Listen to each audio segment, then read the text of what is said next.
వాడు హిందూ అయి ఉండాలి. అంటే బయటికి దేవాలయానికి ఎక్కువ వెళ్ళినప్పుడు వచ్చేదారిలో రెస్టారెంట్ ఆకలి సర్వర్ బ్యాట్ వెనక్కి వచ్చేది ప్యాంట్ అరటిపండు కొనుక్కుంది. ఇప్పుడు మీరు స్నానం చేసి ఇంటికి వెళ్ళి ఎవడో స్నానం చేయనోడు ఉమ్ము వచ్చా కలిపేవాడు వాళ్ళ సాంప్రదాయం. అన్నింటిలో ఉమ్ము వచ్చా పోయితే టేస్ట్ రాదు. మనమేమో నీళ్ళు తులసి వేయకపోతే మనకి టేస్ట్ రాదు. నువ్వు ఏది సెలెక్ట్ చేసుకొని నువ్వు చూసుకో.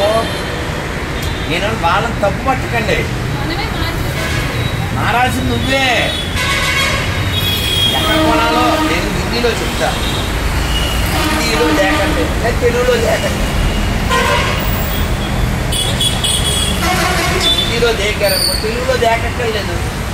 కాబట్టి ఇంగితం ఎవరు ఉండాలి? మనకే. మారాల్సింది ఎవరు? మనమే.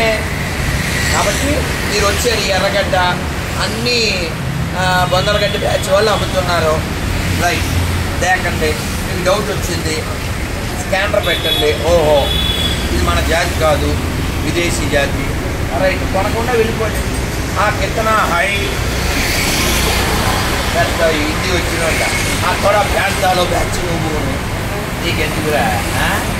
అందుకని నువ్వు తినదలిస్తే కొనదలిస్తే నువ్వు ప్రతిజ్ఞ చేయిస్తుంటాను నేను సభల్లో.